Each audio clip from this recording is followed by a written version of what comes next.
नमस्कार मित्रांनो या चॅनलवरती तुमचं स्वागत आहे। मित्रांनो, चॅनलवरती नवीन असाल तर व्हिडिओला लाईक करा आणि चॅनलला सबस्क्राईब करा। तर बघा मित्रांनो, लाडक्या बहिणींसाठी एक मोठी आनंदाची बातमी आलेली आहे। तर मित्रांनो बघा, आता लाडक्या बहिणींच्या खात्यामध्ये 3,000 रुपये जमा होणार आहेत। मित्रांनो, आता हे 3,000 रुपये कोणत्या महिलांच्या खात्यामध्ये जमा होणार, यासाठी महिला कोणकोणत्या पात्र आहेत, कोणत्या जिल्ह्यामध्ये या महिलांना वाटप होणार आहे, त्याची सर्व माहिती आज आपण या व्हिडिओच्या माध्यमातून जाणून घेणार आहोत। चला तर मित्रांनो, जराही वेळ न वाया घालवता या व्हिडिओला आपण सुरुवात करूया।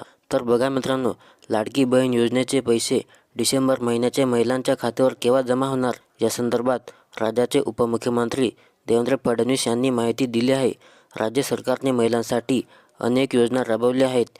यातील लाडकी बहीण योजना सध्या सर्वात जास्त चर्चेमध्ये आहे। या योजनेअंतर्गत महिलांना महिन्याला 1,500 रुपये दिले जात आहेत। तर बघा, या योजनेअंतर्गत जुलैपासून नोव्हेंबर 5 महिन्याचे 7,500 रुपये महिलांच्या खात्यामध्ये जमा झाले आहेत। लाडकी बहीण योजनेअंतर्गत पात्र महिलांच्या खात्यामध्ये पैसे जमा झाले आहेत। यातच आता डिसेंबर महिन्याचे पैसे लाडक्या बहिणींना मिळणार आहेत। या संदर्भात मोठी अपडेट मुख्यमंत्री देवेंद्र फडणवीस यांनी दिली होती।